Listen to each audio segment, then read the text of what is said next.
Good morning, friends. Today topic is that the oscillatory circuit. Okay, oscillator circuit, it is also called as tank circuit. Okay, in oscillator circuit there is a combination of L and C. In oscillator circuit there is a combination of L and C. L for inductor and C for capacitor. We know the capacitor. Capacitor is a device with charge, discharge. Okay, who store the electric energy. It's called as capacitor. And L is the inductor who oppose any change of electricity. Okay, so this is the one type of functions of capacitor and inductor. So these two functions are already applicable in this tank circuit. Okay, so we start. Okay, so there are for understanding of this tank circuit, I consider there are total 4 diagrams: figure 1, figure B, figure C, and figure D. Okay, in figure 1 we show that there is a capacitor, here is an inductor. The inductor symbol is like that. This is inductor symbol. Okay, so this is inductor symbol. Okay, then figure B, one is a switch, that is this switch is in open state, this is in open. ये जो switch है ये open है, मतलब ये अभी बंद है. ओके, ये दिस इज क्लोज स्विच, ये स्विच को क्लोज किया है. क्लोज किया मतलब ये स्विच क्या है, ऑन है. This is a close switch, this is also close switch. Okay, so there are 4 case, case 1, case 2, case 3 and case 4. Okay, and the functions of all this tank circuit, it is depending upon the behavior of capacitor and behavior of inductor. Okay, so in interview whenever asked what is the tank circuit or oscillator circuit, we simply give the example. This circuit provide phase shift. What is my phase shift? We introduce phase shift. Okay, so we know that this is also our sinusoidal signal, so this is called as phase. Okay, so another sinusoidal signal is occur, so other signal will become. Okay, so this is called as phase shift. म्हणजे इलेक्ट्रिसिटीमध्ये ए C signal हा ए C signal आहे. Okay, हा ए C signal आहे आणि हा ए C signal जेव्हा आपण कुठल्या तरी सर्किटला अप्लाय केला आणि तो अप्लाय केल्यानंतर त्या सर्किटमध्ये फेज शिफ्ट झाला. फेज शिफ्ट झाला म्हणजे काय, नवीन एक फेज त्याच्या पुढच्या फेजला स्टार्ट करून एक नवीन फेज सुरू झाला, तर याला म्हणतात फेज शिफ्ट. ओके, याचे 2 टाईप आहे, एक हॉरिझॉन्टल, एक वर्टिकल. आता हा हॉरिझॉन्टल आला, दुसरा आहे वर्टिकल. वर्टिकलमध्ये काय होते, सिम्पल हा एक फेज, दुसरा फेज असा वरतून निघतो. ठीक आहे, तर अशा टाईपचे जे शिफ्टिंग असतं, हे शिफ्टिंगचं काम कोण करतं, टँक सर्किट करतं. कोण करतं, टँक सर्किट. ओके, आता हे 4 केस आपण समजून घेऊया. आता फर्स्ट केस काय आहे, आता या केसमध्ये काय हवे, suppose the capacitor is fully charge. Suppose कॅपॅसिटरनं हा कॅपॅसिटर फुल चार्ज आहे. तुझा मोबाईल कसा चार्ज असतो तसा कॅपॅसिटर फुल्ली चार्ज आहे. ओके, आता हा कॅपॅसिटर चार्ज कुठून होतो, डी सी सोर्सपासून. कुठून चार्ज होतो तो, डी सी सोर्सपासून, through D C source. D C source म्हणजे काय, ते तुमचं मोबाईलवर मला बघा तुम्ही चार्जर वगैरे कनेक्ट करता. ओके, ते चार्जिंग कनेक्ट करणं म्हणजे काय झालं, ते डी सी सोर्स आहे. ते काय डी सी सोर्स आहे. अशा प्रकारचा डी सी सोर्स आपण कॅपॅसिटरला कनेक्ट करतो for charging and discharging. Okay, हा कॅपॅसिटर हा फुल्ली चार्ज होणार टू डी सी सोर्स.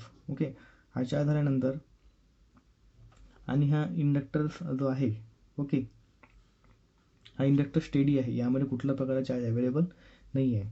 ठीक आहे, आता आणि स्विच तुमचा कुठला आहे, हा ओपन आहे. म्हणजे ह्या दोघांचं, ह्या 2 पॉईंटचं कनेक्शन काय झालं आहे का, हे 2 जे पॉईंट आहे, 2 पॉईंट, हे 2 पॉईंटचं कनेक्शन झालेलं नाही, म्हणजे यामध्ये कुठल्या प्रकारची एनर्जी नाही आहे.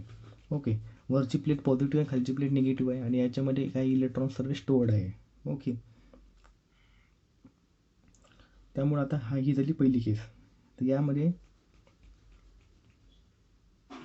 कुठल्या प्रकारचा करंट किंवा व्होल्टेज कंडक्टर याच्या इंडक्टरमध्ये प्रेझेंट नाही आहे. ओके, आणि दुसरी केस बघूया आपण. दुसऱ्या केसमध्ये काय होणार, ओके, तर ही जी फिगर बी आहे, फिगर बीमध्ये काय केलं, हा जो स्विच आहे क्लोज केला म्हणजे हा ऑन केला.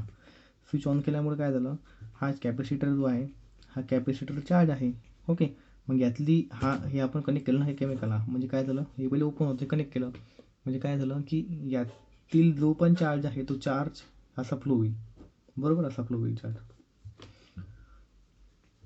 त्याच्यामुळे काय झालं की कॅपॅसिटर हा फुल्ली डिस्चार्ज होऊन गेला. काय झालं, कॅपॅसिटर हा फुल्ली काय झालं, डिस्चार्ज झाला. आणि डिस्चार्ज झाल्यानंतर हा इंडक्टर आहे. ओके, हा इंडक्टरची प्रॉपर्टी तुम्हाला सांगितलं होतं. इंडक्टर प्रॉपर्टी काय, oppose the change of any current, oppose the change of any current. त्याच्यामुळे काय झालं की हा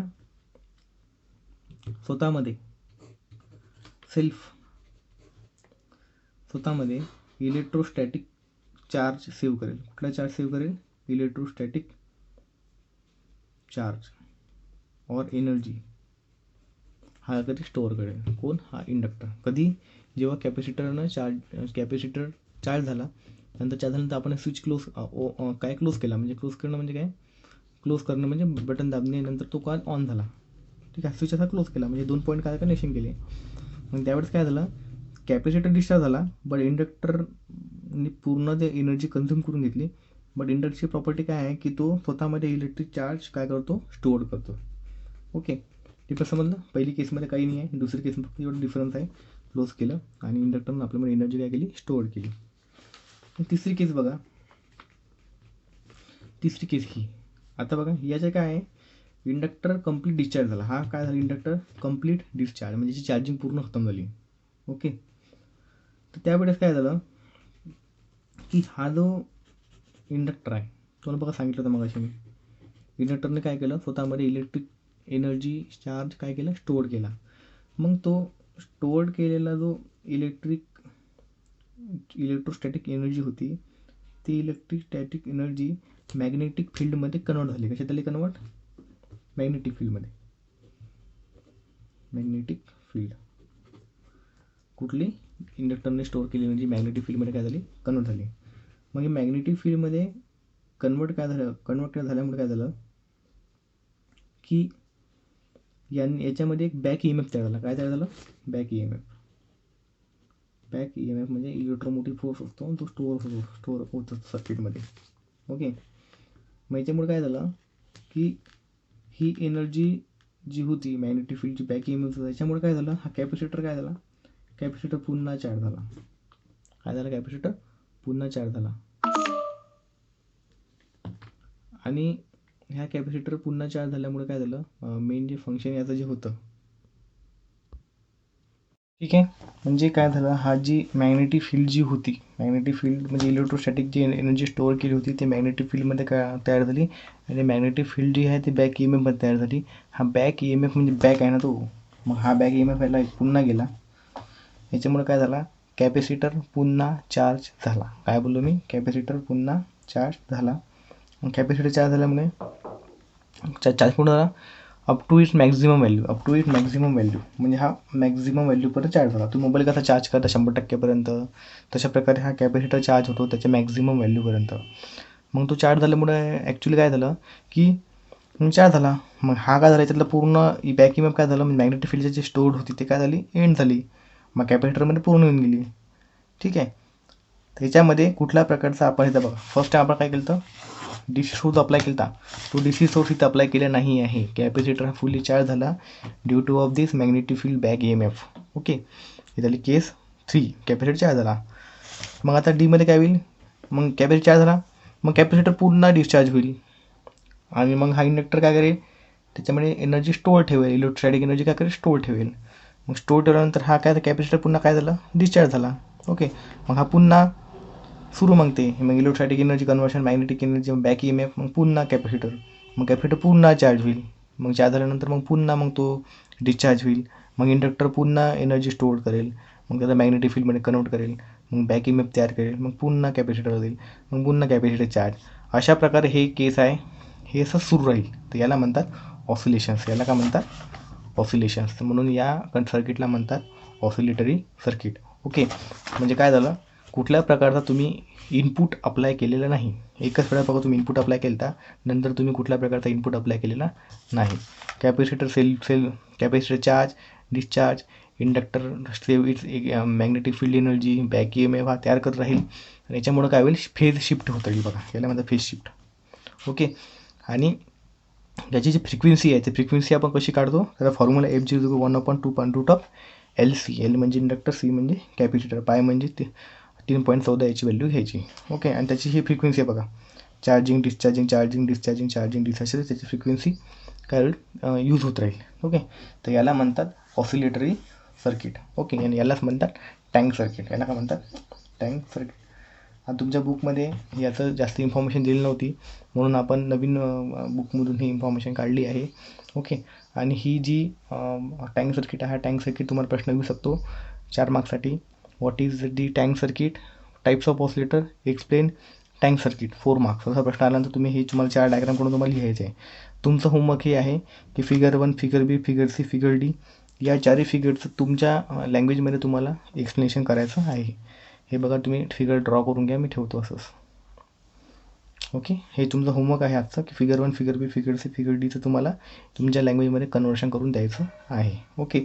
आणि हे आपण सर्किट जे आहे ऑसिलेटर सर्किट हे कुठे यूज करतो, ऑसिलेटर सर्किट कुठे यूज करतो, तुमचा जो CPU आहे म्हणजे कम्प्युटरचा जो CPU आहे, कम्प्युटर CPUमध्ये काय असतं, प्रोसेसर असतं. काय असतं, प्रोसेसर. तुमच्या मोबाईलमध्ये बघा तुम्ही यूज करता, प्रोसेसर आहे माझ्या मोबाईलमध्ये आहे, म्हणजे माझा प्रोसेसर फ्रिक्वेन्सी एवढी आहे तेवढी आहे असं म्हणता ना तुम्ही. तो म्हणजे काय त्याला ते फ्रिक्वेन्सी असतं ना 2.2 MHz वगैरे, तशा प्रकारच्या फ्रिक्वेन्सी कोण तयार करतं, हे तयार करतं ऑसिलेटर सर्किट.